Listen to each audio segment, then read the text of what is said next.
ഇത് കൊച്ചിയിലെ ഫോറൻ മോളിലുള്ള മർഹബ കബാബ്സ് ആൻഡ് ഗ്രില്ല്.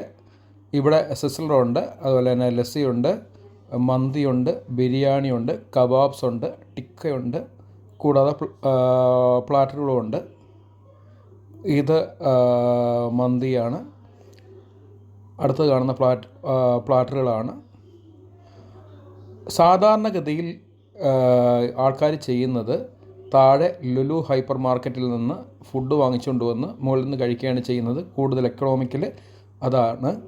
പക്ഷേ ടേസ്റ്റ് വൈസ് നോക്കിക്കഴിഞ്ഞാൽ തീർച്ചയായിട്ടും ഇത്തരം കടകളിൽ നിന്ന് കഴിക്കുന്നതാണ്. കുറച്ച് പ്രൈസ് കൂടുതലാണ്, കാരണം അവർ മോളിൽ റെൻറ്റ് കൂടുതലായിരിക്കും. അത് കോമ്പൻസേറ്റ് ചെയ്യാൻ തീർച്ചയായിട്ടും പ്രൈസ് കൂടുതലായിരിക്കും അവർ ചാർജ് ചെയ്യുന്നത്. ഇത് ടിക്ക പ്ലേറ്ററാണ്. അതുപോലെ തന്നെ ഈ ഇരിക്കുന്നതെല്ലാം മൊജിറ്റോസാണ്. താഴെയുള്ളത് മന്തിയാണ്. അതുകൊണ്ട് ഇതെല്ലാം മന്തിയാണ്. മന്തിയുണ്ട് ഇവിടെ, അഫ്ഗാൻ ബിരിയാണിയുണ്ട്, നോർമൽ ബിരിയാണിയുണ്ട്, മലബാർ ബിരിയാണിയുണ്ട്, അഫ്ഗാൻ ബിരിയാണിയുണ്ട്.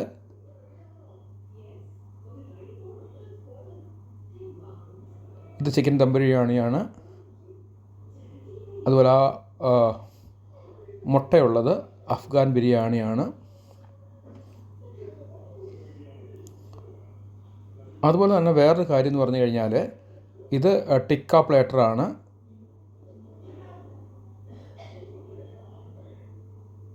അതുപോലെ തന്നെ ഇവിടെ ജംബോ പ്ലേറ്ററുണ്ട്. ജംബോ പ്ലേറ്റർ 1099 രൂപയാണ്.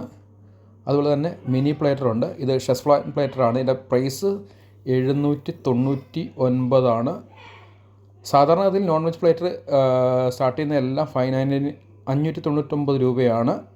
അത് മിനിയുണ്ട്. ഈ ഫുഡെല്ലാം ടേസ്റ്റ് വൈസ് ഓക്കെയാണ്. ഇതവരുടെ മെനു കാർഡാണ്. മെനുവിനകത്ത് നിങ്ങൾക്ക് അറിയാം, ഗ്രിൽഡ് ആലു ഗോബി 240 റുപ്പീസാണ്. അതുപോലെ തന്തൂരി ഫിഷ് ടിക്ക എല്ലാം കുറച്ച് പ്രൈസ് കൂടുതലാണ്. ഇവിടെ എക്കണോമിക്കൽ എന്ന് പറയുന്നത് പ്ലേറ്റർ എടുക്കുന്നതാണ് നല്ലത്. വെജ് പ്ലേറ്റർ പോലെ സ്റ്റാർട്ട് ചെയ്യുന്ന 549 ചിക്കൻ പ്ലേറ്റർ മിനി ആണെങ്കിൽ 599.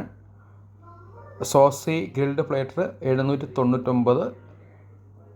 ഞാനിവിടെ വാങ്ങിച്ചത് 2 റുമാലി റൊട്ടിയും 2 ചിക്കൻ 65ഉം 2 കൽബി കബാബും അതുപോലെ തന്നെ അതിൻ്റെ ഗ്രേവിയും അടങ്ങുന്ന കോംബോയാണ്.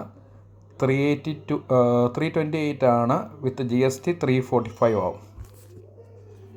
ഞാൻ നേരത്തെ പറഞ്ഞു ഇത്തരം ഷോപ്പുകളെക്കാളും എക്കണോമിക്കിന് താഴെ ലുലു ഹൈപ്പറിൽ നിന്ന് മേടിക്കുന്നതാണ്. പക്ഷേ ടേസ്റ്റ് വൈസ് നാട്ട് നോക്കുമ്പോഴത്തേക്ക് ഇത് തന്നെയാണ്. അത് അത്ര വലിയ ടേസ്റ്റ് ആ ലുലു ഹൈപ്പർ മാർക്കറ്റിൽ നിന്ന് വാങ്ങിക്കുന്ന ഫുഡിന് എനിക്ക് തോന്നുന്നില്ല.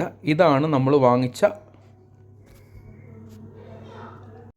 കോംബോ. ഇതിനകത്ത് 2 റുമാലി റൊട്ടിയുണ്ട്, 2 ചിക്കൻ 65 ഉണ്ട്, കൽമി കബാബ് ഗ്രേവി ഉണ്ട്, അതുപോലെ തന്നെ കുറച്ച് വെജിറ്റബിൾസും ഉണ്ട്.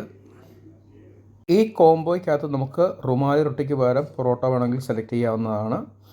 ഞാനതിന് പകരം റുമാലി റൊട്ടി തന്നെയാണ് സെലക്ട് ചെയ്തത്. വലിയ ടേസ്റ്റൊന്നും ഇല്ലാത്തൊരു സാധനമാണ് ഈ റുമാലി റൊട്ടി. പക്ഷേ ആ കൽമി കബാബിൻ്റെ ഗ്രേവി അത് നല്ല ടേസ്റ്റ് ഉള്ളതായിരുന്നു.